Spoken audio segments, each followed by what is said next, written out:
今日咧想同大家分享嘅就係Artistry 啦，即係護膚品嘅品牌。咁我就啱啱洗完面啦，咁而家就開始搽護膚品嘅。咁洗完面第一個護膚品就梗係通拿啦，咁我就試咗通拿先。咁今日用嘅咧就會係Hydrating 保濕系列嘅通拿。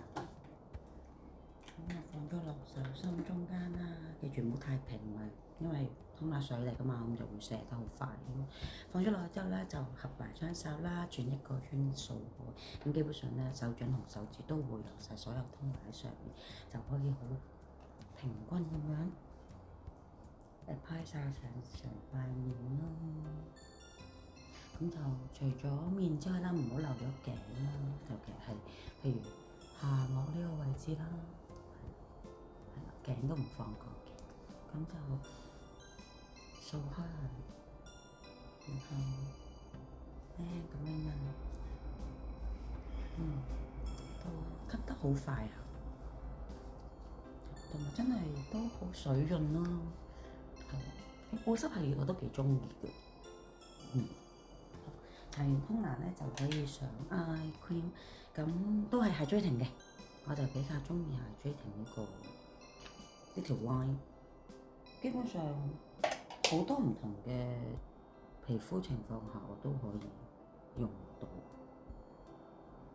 始終皮膚喺唔同時間年紀又好啊，或者季節又好，其實都會不停咁樣轉，尤其係女性添period 前後都荷爾蒙影響都會有一定嘅變化，大家都明啦。搽完 hand cream 咧就eye cream 咧就搽呢個精華就係呢支 Signature Select， 咁我就通常係1下半至2下就夠，apply晒全塊面。咁啊放上手背啦，咁然後就平均放咗上塊面度先，然後就可以兩邊均勻咁樣塗開啦。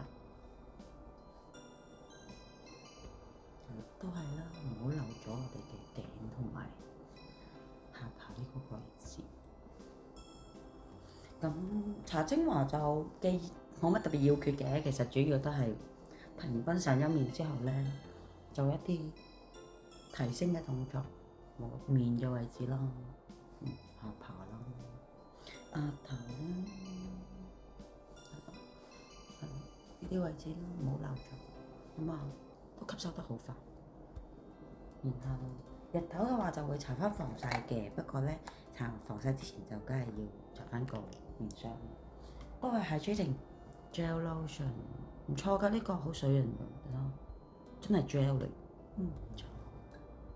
咁就攞適夠嘅份量放咗，拎咗出嚟先，咁啊冚翻個蓋，然後就同呢個精華差唔多，又係平均放咗上塊面度先，然後就可以將佢放上面度。呢個 gel lotion 係好 cream， 好水，然後即係 sorry 唔係 cream， 係好 gel 好水，基本上係薄啦、透啦，勁易推開咯，我好中意呢個 cream。咁就唔好漏咗啲鼻腳啊，啲罅位，好容易。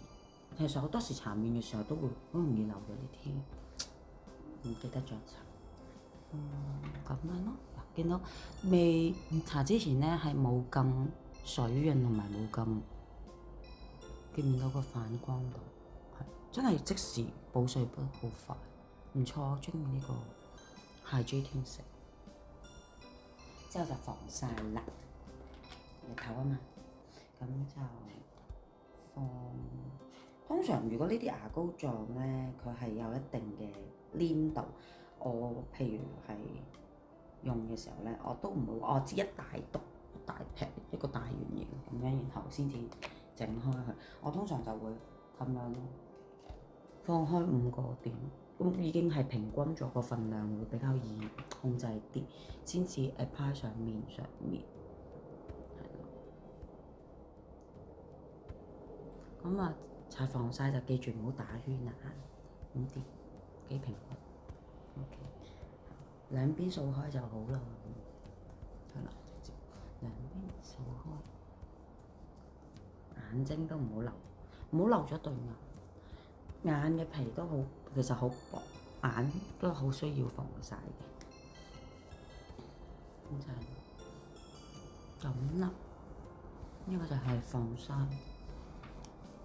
咁基本上日頭大致上個 Skin January 就已經完成啦。有啲人話哦，搽護膚品好煩啊，咁多支，邊支打邊支啊？搽邊支先啊？點搽啊？唔記得喎，記唔到喎，咁麻煩唔搽啦咁樣。咁我自己就會覺得其實首先要理解咗每一個護膚品，每一種唔同嘅護膚品其實佢嘅功效係咩啦？點解要搽啦？咁順序就係你理解咗嗰個護膚品之後，其實就好容易理解嘅。咁樣，咁基本上頭先我呢一個 step 就係最基本嘅一個日頭護膚嘅程序。咁希望大家都學到嘢啦，下次再見。